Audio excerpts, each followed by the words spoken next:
Good morning everyone. Welcome to the micro teaching session on redeemable preference shares. I am Professor Mercy Paulin from the Department of Commerce.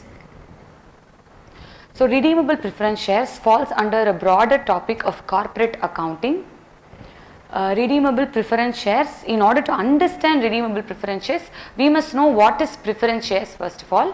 So preference shares are a form of equity shares that yield fixed dividend and that has certain preferential rights at the time of liquidation, but they usually do not have voting rights. So preference shares are an equity share. Preference share. Preference shares are a form of equity shares that yield fixed dividend and that has certain preferential rights at the time of liquidation, but they usually do not have voting rights. So preference shares are different from equity shares. Equity shares are owners' shares, but preference shares has certain preferential rights. At the time of liquidation, we usually pay preference shareholders first and then we go to the equity shareholders. So that is what mentioned in the definition given here. And the second definition that we are going to see is on the redeemable preference shares. Redeemable preference shares are a type of preference shares, but after a certain period they can be redeemed. Let us get into the definition. Redeemable preference shares are the shares that can be redeemed by the company. Usually the terms of redemption and the date of redemption are predetermined at the time of issue of these kinds of shares. So in order to work on the redeemable preference shares, in order to know their journal entries and their capital composition, we need to look at section 55 of Companies Act 2013. The section states 3 points which is very important to get into the topic. The first point is the company's articles of association must authorize the redemption of preference shares. So first, the articles of association at the time of formation of the company must authorize that the company can issue redeemable preference shares. And the second point is only fully paid preference shares can be redeemed. You cannot redeem preference shares which are partly paid. So in order to redeem shares, it must be fully paid shares. And the third point is the redemption can be financed through profits available for distribution as dividends or from the proceeds of a new issue of share made for the purpose of redemption. So the third point says that in order to redeem the preference shares, you need enough capital or you need enough money in your hands. You can source that money from the profits available for distribution as dividends. So mostly the profits available for distribution will be dividend equalization account, general reserve or profit and loss account. You can transfer fund from those accounts to a special fund called CRR, which we will see in the later slides. And in order to understand the concept of redeemable preference shares, let us look into the balance sheet first.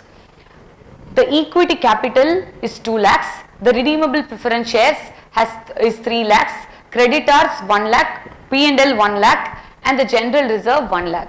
Fixed asset has the total sum of 8 lakhs. Look at the balance sheet here. And the section 55 of Companies Act 2013 also states that when you redeem a preference share, you must also keep the capital intact in the balance sheet. For example, in the balance sheet, we have equity capital of 2 lakhs, redeemable preference shares of 3 lakhs. The capital of this particular company and in this balance sheet is 5 lakh. After redemption also, the same capital must be kept intact. For example, equity capital 3 lakhs and I already said earlier that we create a special reserve called CRR, and now if you add capital 3 lakh and CRR 2 lakh, you will have the same composition of capital. Here 5 lakhs and here also 5 lakh. So this is what I told you earlier, capital composition. In the old balance sheet, your equity and preference capital composition was 2 lakhs plus 3 lakhs. And in the new balance sheet, your equity plus CRR capital composition is 3 lakhs plus 2 lakhs. This CRR is a special reserve fund that we create in order to redeem preference shares. Before transferring funds from profit and loss account general reserve, we always make sure that we have CRR. We transfer funds from profit and loss account and general reserve to CRR. The reason why we use this CRR, capital redemption reserve, is from CRR we can only use that amount to issue bonus shares. So either way, if you issue a new share, that's fine. But if you cannot issue a new share and you are using your profit and loss account and general reserve to meet out the redeemable preference share needs, then you create a CRR. Basically, you transfer funds from P&L and general reserve to CRR account. Now let us get into the journal entries of the redeemable preference shares. The first journal entry is making preference capital due. Whenever we get into corporate accounting or the accounting as such, we use journal entries to post our transaction. So likewise here also the first journal entry is making preference capital due. The first entry is preference share capital account debtor to preference shareholder account. Preference share capital gets debited and the preference shareholder account gets credited. And the second entry is if redeemed at premium. This is the redemption entry, but we have to note that usually companies redeem their preference shares at premium. They don't redeem them at par. So if you are redeeming at premium, in order to meet out the premium funds needs, you can exhaust securities premium account or you can use profit and loss account.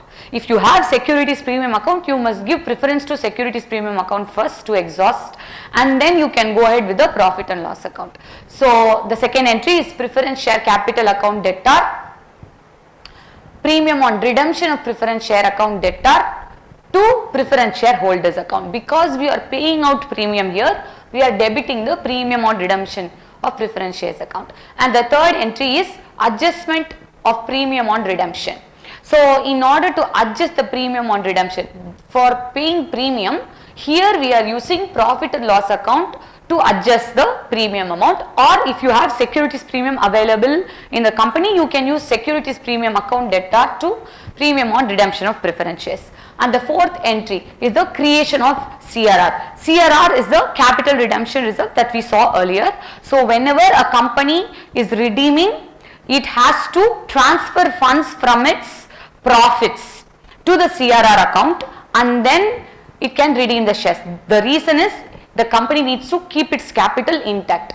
So the entry for CRR is general reserve account debtor, profit and loss account debtor to capital redemption reserve. So where are we taking funds from for CRR? We take funds from general reserve and profit and loss account. And the fifth entry is fresh issue of shares.